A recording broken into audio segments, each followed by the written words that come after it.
ایک نماز کا فدیہ کتنے روپے ہے؟ ایک نماز کا فدیہ آج کے دور میں کتنے روپے دینا بنتا ہے؟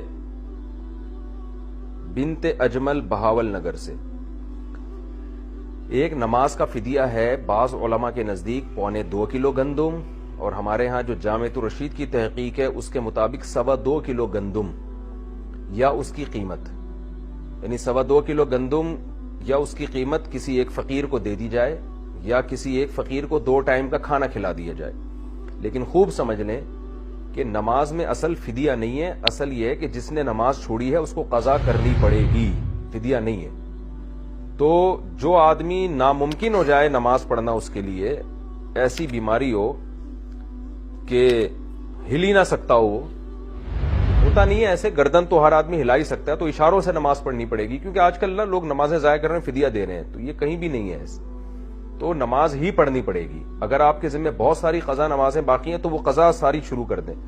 تو جو آدمی قضا عمری شروع کرے اور پھر موت آنے لگے اس کو اور وہ اس کی کئی نمازیں رہ جائیں، تو وہ اگر وصیت کرتا ہے، کہ وصیت بھی 1/3 مال سے، اس سے زیادہ سے نہیں، کہ میرے 1/3 مال سے نمازوں کا فدیہ ادا کیا جائے، کیونکہ میں مرنے لگا ہوں یا موت میری قریب آ گئی اور میری نمازیں اتنی ہیں کہ مجھے یقین ہے کہ وہ نہیں لوٹا سکتا۔ بعض دفعہ ایسا ہوتا ہے کہ 10 سال کی نمازیں ہوتی ہیں اور آدمی کی عمر ساتھ نہیں دیتی، پھر وہ لوٹانا ممکن نہیں ہوتا اس کے لیے۔ تو ایسی صورت میں وصیت کی جائے تو پھر جو میت کے وارثین ہیں وہ نمازوں کا فدیہ ادا کریں، بشرطے کہ وہ 1/3 وراثت میں سے ممکن ہو، 1/3 سے زیادہ ان پر لازم نہیں ہے۔ تو اس صورت میں ہر ایک نماز کا فدیہ 2.25 کلو گندم دیا جائے گا ہماری تحقیق کے مطابق، اور بعض علماء کہتے ہیں 2.25 کلو گندم۔